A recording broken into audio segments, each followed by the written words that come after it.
Now we'll look at the printing options. So here before printing any workbook you need to see the print preview. So here in Excel, in MacBook, so you can go to the file menu and then print.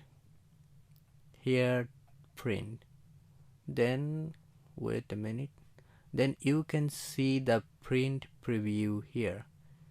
So after that you can also go from the quick access toolbar here from print, and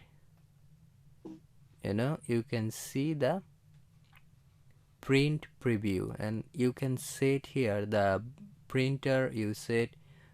So from here you can set the different options like 2 pages print, or you can see here many pages. So my page is 2 page 1, then you can see the other pages.